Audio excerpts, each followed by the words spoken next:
Bonjour à tous et bienvenue dans cette nouvelle vidéo tutoriel Nalios. Aujourd'hui, nous allons voir comment vous pouvez gérer le lettrage d'un double paiement client.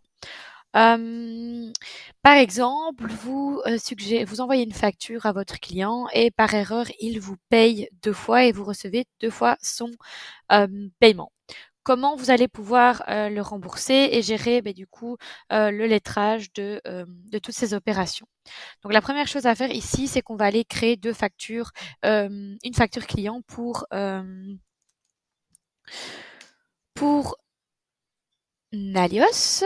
Donc on va aller créer une facture pour Nalios. Ici, on va lui mettre test double lettrage, double paiement, pardon. Hop, et on va dire que c'est un montant de 100 €. On va enlever les TVA comme ça, le montant est tout rond. On confirme. On lui envoie la facture par email. Hop.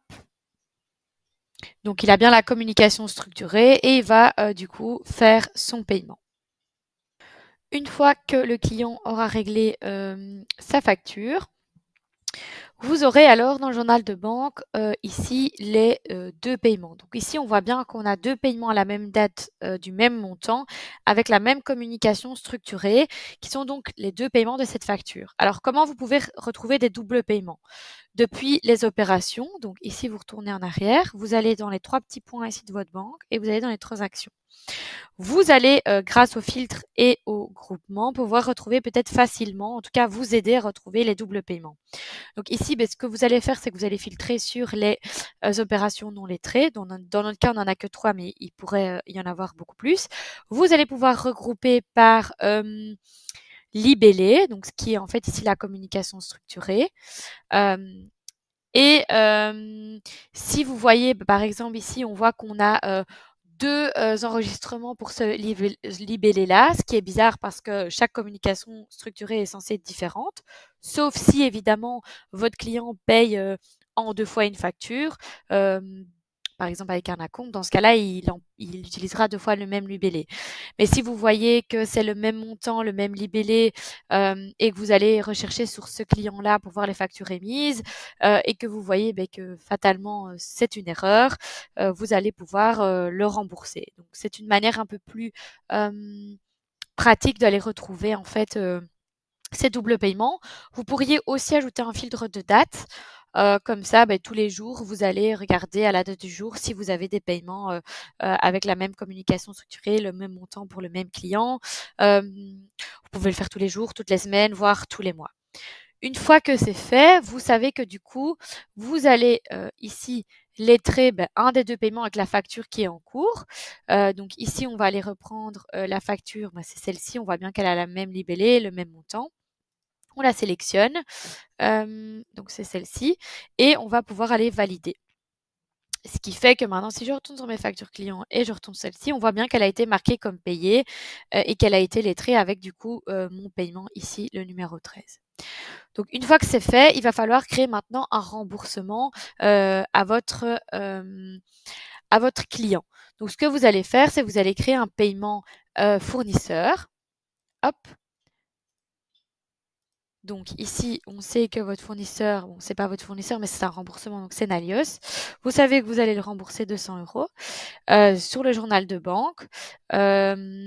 Vous allez créer un fichier SEPA afin de pouvoir l'uploader sur votre banque pour que votre banque s'occupe de transférer à Nalios les 100 € manquants.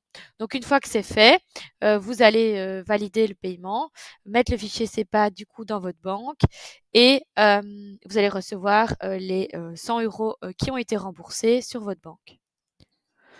Une autre option, c'est que vous pourriez ne pas rembourser le client, laisser le solde ouvert sur un compte 4000 et lorsqu'une prochaine facture est émise pour ce client, vous allez pouvoir ajouter ces crédits qui sont en circulation Et si la facture est, imaginons, de 150 € et qu'il a 100 € de crédit, il n'aura plus que 50 € à payer pour sa deuxième facture. Donc, soit vous le remboursez instantanément, soit vous laissez en circulation les crédits et à la prochaine facture, vous enlèverez ces crédits du montant qui est dû. Ça, c'est un peu à vous de voir. Moi, je vais fonctionner avec le remboursement. Donc là, on voit bien qu'on a notre fichier et on va aller maintenant sur notre banque. Et donc ici, on voit bien qu'on a un remboursement donc vers Nalios. On a toujours la même communication structurée afin de pouvoir retrouver facilement ces doubles paiements et ces remboursements. Et on a les 100 € ici qui ont été du coup remboursés. Donc on avait lettré la première opération transaction avec la facture, donc la première facture. La deuxième ici, on va la lettrer sur un compte 4000 clients afin de dire que ce montant reste ouvert sur le compte client Nalios. On va le valider. Et une fois que c'est fait, on va aller reprendre le remboursement ici et on va aller sélectionner ici ce qu'on venait de lettrer. Donc, on va aller lettrer en fait le remboursement ici avec le deuxième paiement. Et donc, c'est ce compte 4000 ici. On voit bien que la pièce comptable est liée au paiement. On va sélectionner cette contrepartie. On va aller valider. Comme ça, tout est lettré.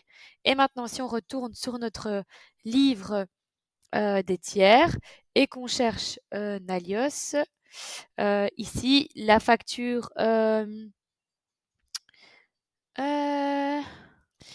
ici, vous pouvez bien voir que le lettrage de la facture ici du premier paiement est le 31 de 100 € et vous pouvez voir que les deux, donc le remboursement et le paiement sont bien ici la lettre 32 et que le premier paiement a bien été lettré avec ici la facture. Donc ici, vous pouvez retrouver toutes les écritures. Donc là, les 100 de la facture qui était au début ont été lettrés avec un paiement reçu du client au crédit et ici, on a le paiement, le deuxième paiement, donc 100 au crédit, avec du coup le remboursement qui a été fait au débit. Donc ici, on voit bien que tout a été correctement lettré et que il n'y a plus d'écriture, il n'y a plus pardon de crédit en circulation pour ce client. Voilà, n'hésitez pas à laisser un commentaire si vous avez la moindre question. Bonne journée à tous.